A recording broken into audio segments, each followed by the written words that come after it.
আলাইকুম ওয়া রাহমাতুল্লাহি ওয়া বারাকাতুহু। সম্মানিত ভাই ও বোনেরা, আশা করি সবাই ভালো আছেন। আমি হাফিজ ইব্রাহিম হুজুর এবং স্বাগতম আমার ইউটিউব চ্যানেলে। আপনি যদি নতুন হয়ে থাকেন তবে একদম সঠিক জায়গায় এসেছেন। আজকের ভিডিওটি আপনাদের জন্য খুবই স্পেশাল, তাই দেরি না করে এখনই সাবস্ক্রাইব বাটনে ক্লিক করুন আর সাথে থাকুন। বেল আইকনটিতেও ক্লিক করতে ভুলবেন না, যাতে আমার নতুন ভিডিওগুলোর নোটিফিকেশন সরাসরি আপনার কাছে পৌঁছে যায়। তাই আর কথা না বাড়িয়ে আসুন আমরা মূল ভিডিওয়ে চলে যাই।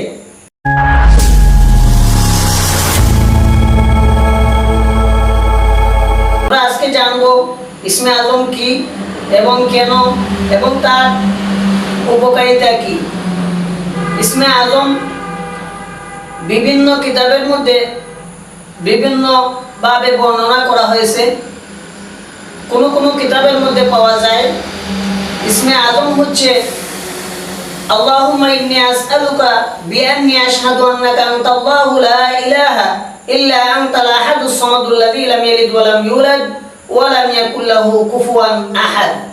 আবার কোন কোন কিতাবের মধ্যে পাওয়া যায় ইসমে আজম উল্লেখ করেছেন আল্লাহুম্মা ইন্নী আসআলুকা বিআন্না লাকাল হামদা লা ইলাহা ইল্লা আনতা ওয়াহদাকা লা শারীকা লাকাল মান্নান ইয়া বাদিআস সামাওয়াতি ওয়াল আরদ ইয়া যাল জালালি ওয়াল ইকরাম ইয়া হাইয়্যু ইয়া কাইয়্যুম ইন্নী আসআলুকাল জান্নাতা ওয়া আউযু বিকা মিনান নার। আবার কোন কোন কিতাবের মধ্যে পাওয়া যায় ইসমে আজম এভাবে উল্লেখ করা হয়েছে আল্লাহুম্মা ইন্নী আসআলুকা ইয়া আল্লাহু বিআন্নাকাল ওয়াহিদুল আহাদুস সামাদুল্লাযী লাম ইয়ালিদ ওয়া লাম ইউলাদ ওয়া লাম ইয়াকুল লাহু কুফুয়ান আহাদ আন তাগফিরা লি যুনুবি ইন্নাকা আনতাল গফুরুর রহিম। আবার কোন কোন কিতাবের মধ্যে এভাবে উল্লেখ করা হয়েছে ইসমে আজম হচ্ছে আল্লাহুম্মা ইন্নী আসআলুকা ইয়া আল্লাহু বিআন্নাকাল ওয়াহিদুল আহাদুস সামাদুল্লাযী লাম ইয়ালিদ ওয়া লাম ইউলাদ ওয়া লাম ইয়াকুল লাহু কুফুয়ান আহাদ আন তাগফিরা লি যুনুবি ইন্নাকা আনতাল গফুরুর রহিম।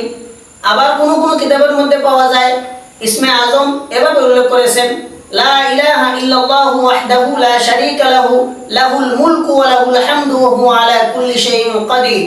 আবার কোন কোন কিতাবের মধ্যে ইসমে আজম এভাবে উল্লেখ করা হয়েছে লা ইলাহা ইল্লা আনতা সুবহানাকা ইন্নী কুনতু মিনাজ জালিমিন।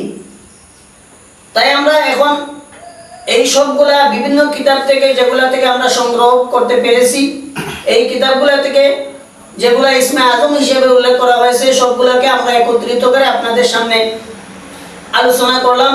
আমরা যদি এই সবগুলা মুখস্থ করে দোয়া করতে পারি তো উল্লেখ করা হয়েছে যে ইসমে আজম পরে ইয়াকিনের সহিত বিশ্বাসের সহিত আল্লাহ তাআলার উপর বিশ্বাস রেখে যদি কেউ দোয়া করতে পারে তো তার দোয়া আল্লাহ তাআলা কবুল করেন।